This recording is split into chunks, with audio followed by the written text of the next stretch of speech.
కాకపోతే నా బాధంతా ఒకటే. మన ఇంట్లో ఎవరు సంపదను అర్థం చేసుకోవడం లేదు.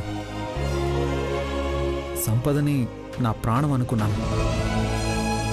అలాంటి నేనే సంపదని చంపేయాలనుకున్నాను. కానీ సంపద పరిస్థితి ఇప్పుడు వేరు. తన తప్పు తను తెలుసుకుంది, మారింది. మళ్ళీ మన జీవితంలోకి వచ్చి మనల్ని ఇబ్బంది పెట్టకూడదని చావాలనుకుంది. తప్పు చేసిన వాళ్ళు శిక్ష అనుభవించాలి, కానీ పశ్చాత్తాపడేవాళ్ళు కాదు. కళ్యాణి, నువ్వు నా లైఫ్లో స్పెషల్. కాకపోతే సంపద ఎక్కడ మళ్ళీ నాకు దగ్గరవుతుందో, నేనెక్కడ సంపదని నీ స్థానంలోకి తీసుకొస్తానో అని నువ్వు భయపడుతున్నావు. నీ భయాన్ని నేను అర్థం చేసుకోగలను, కానీ నువ్వు అర్థం చేసుకోవాల్సింది ఒక్కటే. సంపద మీద నాకు భార్య అనే ఫీలింగ్స్ లేవు. నా దృష్టిలో తనొక ఫ్రెండ్ లాంటిదే. తనిప్పుడు సూసైడ్ టెండెన్సీతో బాధపడుతోంది. ఏ చిన్న బాధ కలిగినా చనిపోవాలనుకుంటుంది. ఇలాంటి పరిస్థితుల్లో నేను ఖచ్చితంగా తన వైపు ఉండాలి. అర్థం చేసుకోండి. మీరందరూ కలిసి తన్ని బయటికి పంపించాలనే ప్రయత్నం మాత్రం చేయకండి. ఇది నా రిక్వెస్ట్ అనుకుంటారో ఆర్డరే అనుకుంటారో మీ ఇష్టం. నా మనసులో ఉన్న మాట చెప్పాను. నేనింత చేస్తున్నా కళ్యాణి మీద కోపం రావడం లేదా శౌర్య? లాభం లేదు. నా మీద ఉన్న జాలిని కాస్త ప్రేమగా మార్చుకోవాల్సిందే.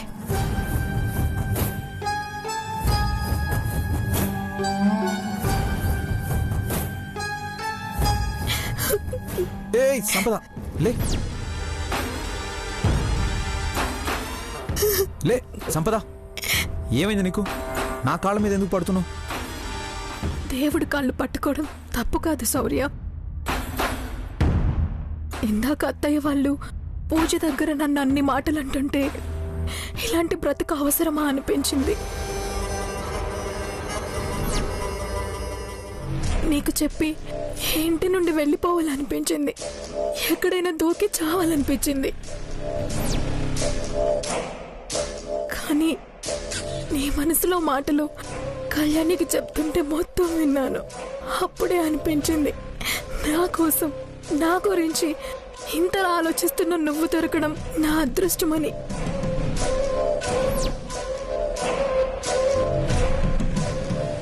నేను చనిపోతే ఇప్పటి వరకు నువ్వు నా కోసం చేసిన కష్టం, భరించిన మాటలు, గాయపడిన క్షణాలు అన్నీ వృధా అయిపోతాయని అనిపించింది. అందుకే చావాలని నిర్ణయాన్ని విరమించుకున్నాను. గుంట నక్కలా మా మాటలు విని మళ్ళీ కొత్త నాటకంతో వచ్చావన్నమాట. ఈ క్షణం ఓ నిర్ణయానికి వచ్చానండి. అత్తయ్యే కాదు, ఈ ఇంట్లో అందరూ నన్ను తిట్టినా కొట్టినా నేను ఇక్కడి నుండి వెళ్ళను.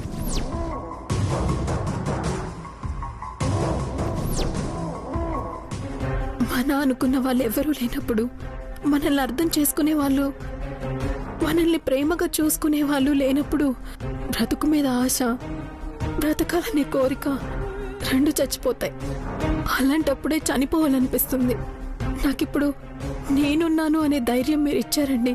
ఇంకెందుకు చనిపోవాలనుకుంటాను?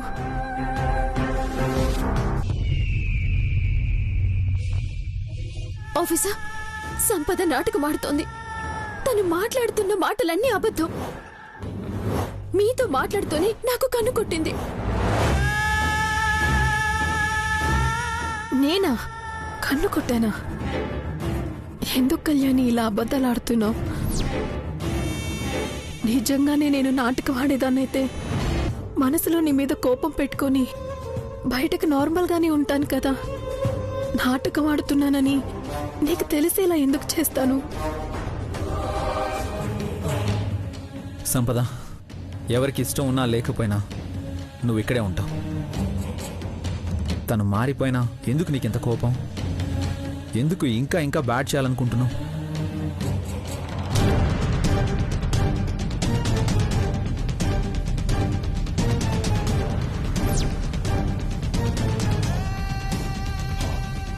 చెప్తే అర్థం చేసుకుంటావు అనుకున్నాను, కానీ ఇప్పుడు అర్థమైంది నీకు ఎంత చెప్పినా వ్యర్థమని. నువ్వు ఈ ఇంట్లో వాళ్ళు ఎవరో మారని అర్థమవుతుంది.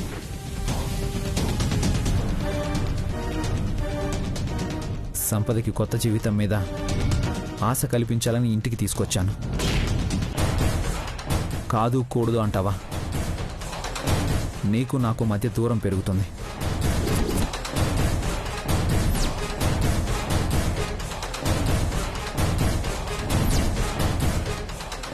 అమ్మయ్యా, ఇప్పుడు ఇది ఏడుస్తుంటే నాకు చాలా ఆనందంగా ఉంది.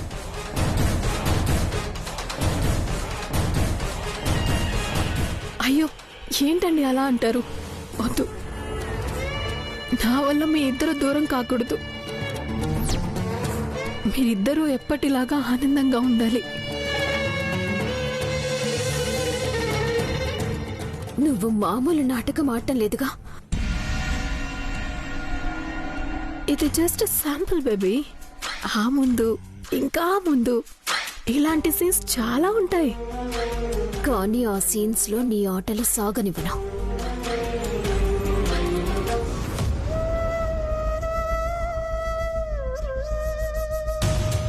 ఈ క్షణం ఓ నిర్ణయానికి వచ్చానండి. అత్తయ్యే కాదు, ఈ ఇంట్లో అందరూ నన్ను తిట్టినా కొట్టినా నేను ఇక్కడి నుండి వెళ్ళను. ఎవరికి ఇష్టం ఉన్నా లేకపోయినా నువ్వు ఇక్కడే ఉంటావు. తను మారిపోయినా ఎందుకు నీకింత కోపం? ఎందుకు ఇంకా ఇంకా బ్యాడ్ చేయాలనుకుంటున్నావు? అమ్మా అమ్మా, పూజ మొత్తం పూర్తయింది. అమ్మవారికి సమర్పించిన నైవేద్యం రాత్రి వరకు అమ్మవారి దగ్గరే ఉంచి రాత్రికి మీ మనవడు మనవరాలు ఇద్దరూ కలిసి భుజించాలి. శౌర్య కళ్యాణి లేగా పంతులు గారు? అవునమ్మా. ఒకవేళ కళ్యాణి గారికి ఆరోగ్యం బాగోలేక నిద్రపోయినా తినలేకపోయినా సంపద గారైనా శౌర్యతో కలిసి భుజించవచ్చు. పూజ చేసింది, పూజ జరిపించింది శౌర్య కళ్యాణిల పేరు మీద. అలాంటప్పుడు సంపద శౌర్యలు కలిసి ఎలా ప్రసాదం తింటారు?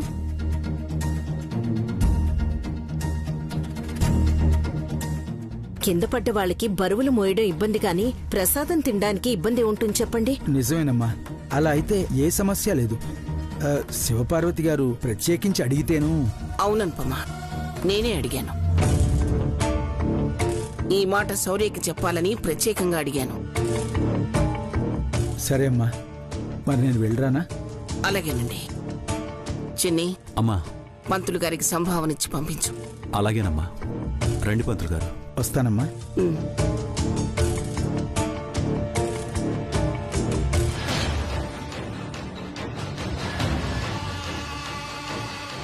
శౌర్య ఎక్కడ సంపదకి తినిపిస్తాడోనని వీళ్ళకి భయం పట్టుకుంది పాపం.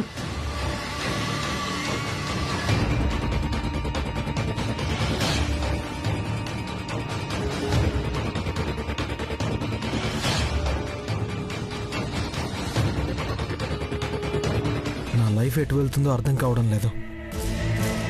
సంపదే నా లైఫ్ అనుకున్నాను, కానీ తను ఇప్పుడు నా లైఫ్లో లేదు. ఆవేశంలో నేను తప్పు చేశానే అనుకో, నాకింత శిక్ష వేయాలా? సంపద నిజంగా నన్ను మర్చిపోయిందా?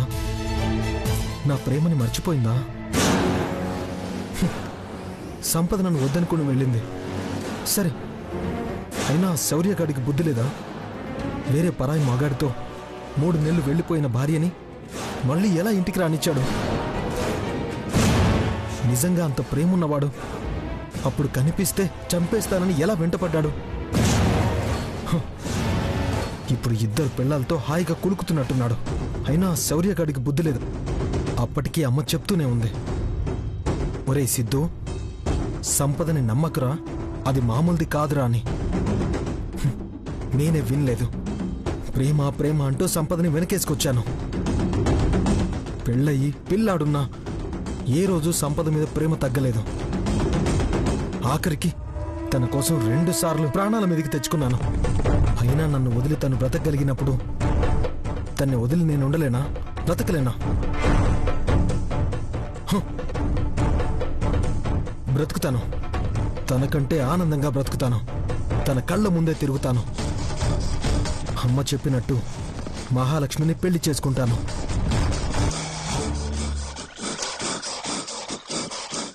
బావా, ఏం చేస్తున్నావు? ఏం లేదు మహా. బిజీగా ఉన్నావా? లేదు మహా, ఫ్రీగానే ఉన్నాను. అయినా నీకంటే ఇంపార్టెంట్ ఏముంటుంది చెప్పు? నిజమా బావా? నిజం కాదని నీకెందుకు అనిపిస్తుంది? ఎందుకంటే నేనంటే నీకిష్టమని, ప్రాణమని అత్తయ్య చెప్పటమే కాని ఒక్కరోజు కూడా నువ్వు నాతో ప్రేమగా మాట్లాడలేదు, కబుర్లు చెప్పలేదు, షికార్లకి తీసుకెళ్లలేదు. అంతెందుకు, మా నాన్న మన పెళ్లికి ఒప్పుకున్నప్పుడు కూడా 5 రోజులు టైం అడిగావే కాని ఆనందంతో నీ మొహం వెలిగిపోలేదు. అసలు నేనంటే నీకిష్టం ఉందా లేదా బావా? ఈ తింగరదానికి కూడా డౌట్ వచ్చేసింది. కవర్ చేయాలి, మాటలతో మాయ చేయాలి. ఓ, అదా నీ బాధ? నాకిప్పుడు అర్థమైంది. నిజం చెప్పనా మహా?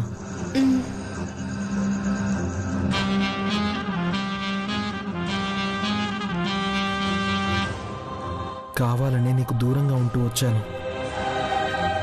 నిన్ను చూసిన ఫస్ట్ డేనే నేను నిన్ను ప్రేమించడం మొదలుపెట్టాను. అవునా బావా?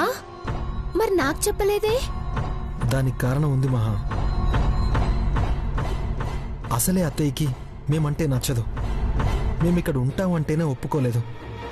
అలాంటిది నేను నిన్ను ప్రేమిస్తున్నాను, పెళ్లి చేసుకుంటాను అంటే ఒప్పుకుంటుందా? అందుకే నా మనసులో ప్రేమని నీకు చెప్పలేదు. నీతో ప్రేమగా మాట్లాడాలనున్నా దూరంగా ఉంటూ వచ్చాను. అలా దూరంగా ఉంటూ ఎంత నరకం అనుభవించానో ఒక్క నాకే తెలుసు మహా. ఒక్కోసారి ప్రాణం పోతున్నట్టు అనిపించేది. అందుకే ఎప్పుడు నీకు నా ప్రేమని చెప్పలేదు.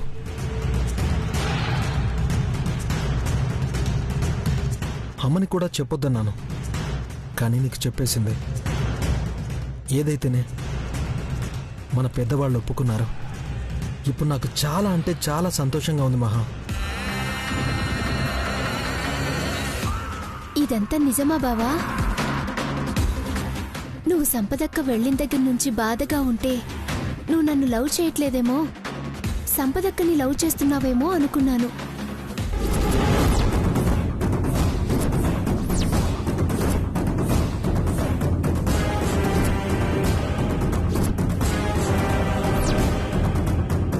వామ్మో, ఇది మామూలుది కాదు.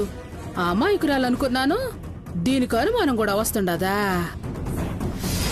ఒకవైపు నీ గురించి, మరోవైపు లైఫ్ గురించి ఆలోచిస్తుంటే డల్గా ఉండకుండా ఎలా ఉంటాను? దోశ బలే తిరిగేసినవురా సిద్ధు. మణమ్మ కొడుకు అనిపించుకున్నావు. నీకు ఐ లవ్ యూ చెప్పలేదన్నావు కదా, చెప్తాను. బట్ ఇప్పుడు కాదు, నాకు నచ్చినప్పుడు, నీకు నచ్చేలా.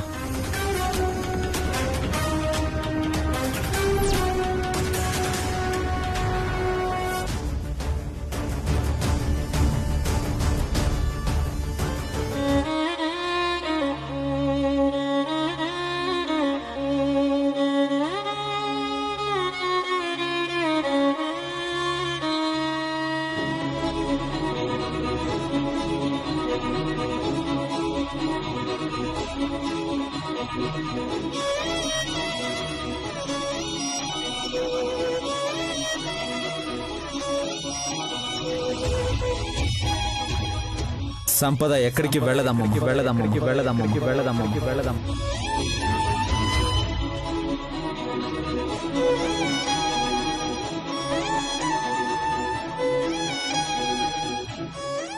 అమ్మా,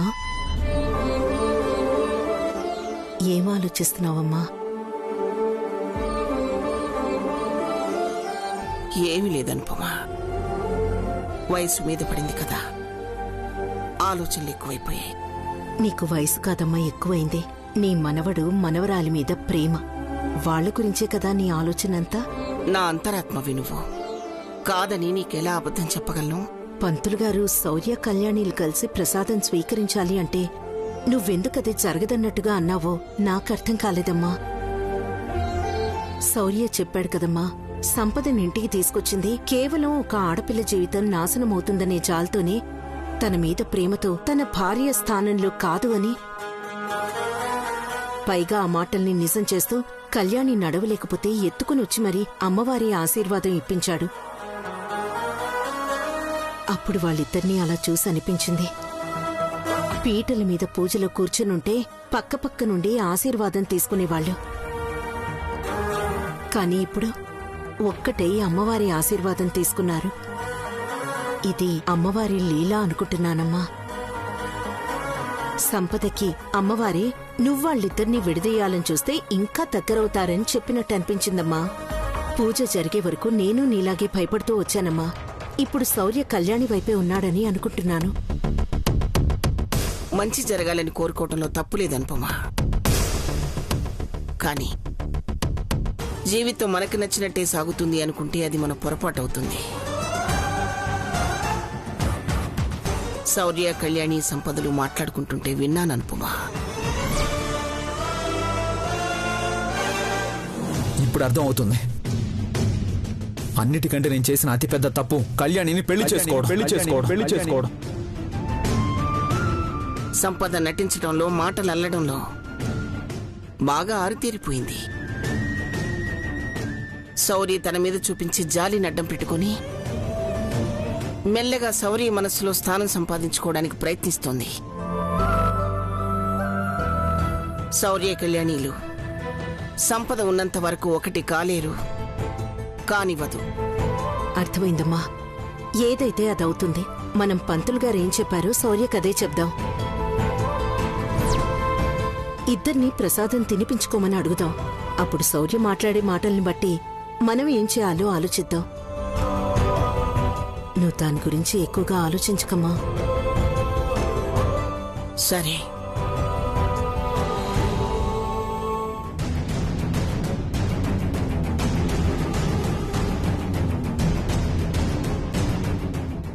కళ్యాణి, నీకేం కావాలన్నా నాకు చెప్పు, సరేనా?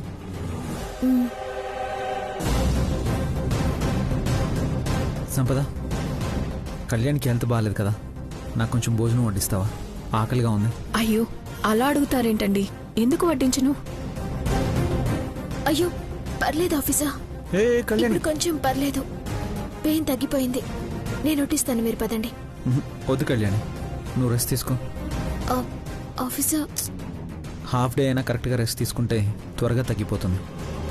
పాత నొప్పి కింద పడిందంటే మళ్ళీ ఇబ్బంది పడతావు. సంపద ఉంది కదా, తను వడ్డిస్తుందిలే. నువ్వు రెస్ట్ తీసుకో, పడుకో. సంపద, పద.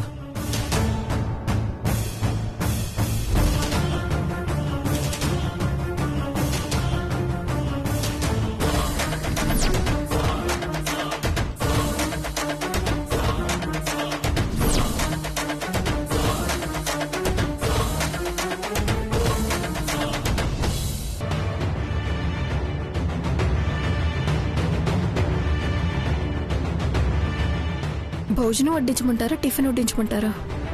టిఫిన్ పెట్టు. ఏంటి శౌర్య, కొత్తగా సంపద నీకు వడ్డిస్తుంది? ఇంట్లో లెక్కలు మారిపోయాయా, లేకపోతే మేమెవరూ నీకు లెక్క లేకుండా పోయామా? అదేంటమ్మా అంత మాట అన్నావు? కళ్యాణికి హెల్త్ బాగాలేదని సంపదని. కళ్యాణికి బాగోలేకపోతేనే తల్లి నేనున్నాను, నీ పెంపుడు తల్లి అనుపమ ఉంది. ఎవరిని పిలిచినా వచ్చి వడ్డించేవాళ్లం కదా, అనవసరంగా దీని చేత్తో భోజనం పెట్టించుకుంటున్నా. ఆకలితో ఉన్న వాళ్ళకి అన్నం వడ్డించడం కూడా తప్పేనా అత్తయ్య? కళ్యాణి ఇంటికి రాకముందు అందరికీ నేనే కదత్తయ్య వడ్డించేదాన్ని. నోర్ముయ్, ఆ రోజులు గుర్తు చేయకు. మళ్ళీ నాకు నిన్ను చంపేయాలన్నంత కోపం వస్తుంది. నాకు నటించేవాళ్ళంటే కోపం. నిజంగా మొగుడి మీద ప్రేమ ఉండేదానివైతే ఎవరితోనూ పారిపోవు. నువ్వొక పాపిష్టిదానివి. నీ నీడ కూడా నా కొడుకు మీద పట్టానికి వీల్లేదు.